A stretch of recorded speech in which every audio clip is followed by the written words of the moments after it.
Samantala, dinarayo naman ng ilang mga migratory birds ang ilang mga lugar sa Pampanga at Bataan.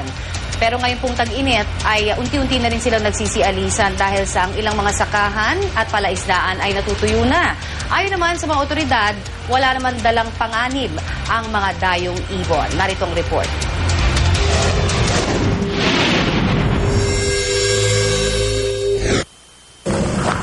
Iba't ibang klase ng ibong galing sa ibayong dagat.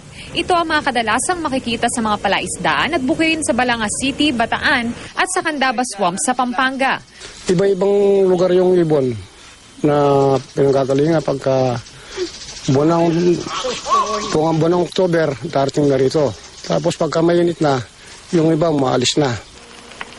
Pagsapit ng Mayo, halos wala na raw ang mga migratory bird. Natutuyo kasi dahil sa init ng panahon ang mga tubigan, palaisdaan at bukid.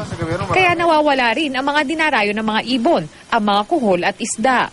Ayon sa ilang magsasaka, mas malaki ang benepisyo ng mga dayong ibon kaysa sa perwisyo ng mga ito.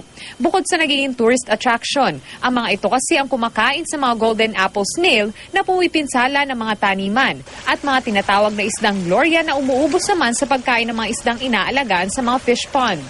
Gayunpaman, minsan dahil sa sobrang dami ng migratory birds, pati mga pinapalaking bangus at hipon kinakain nila. Pero mahigpit ang bili ng mga otoridad sa mga magsasaka, residente at turista.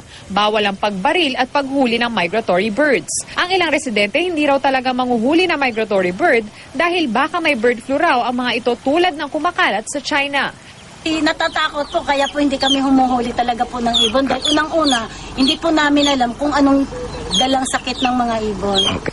Pero pag ininaw ng mga otoridad, maliit ang posibilidad na madala ng mga dayong ibon ng anumang strain ng bird flu dahil hindi kayang bumiyahe ng malayo ng ibong meron ito. Gayunman, mas mabuti na raw na huwag lapitan ang mga migratory bird. Kung ang mga ito naman ang lalapit sa iyo o sa inyong bahay, itaboy lang ang mga ito. Para sa unang balita, Von Aquino reporting.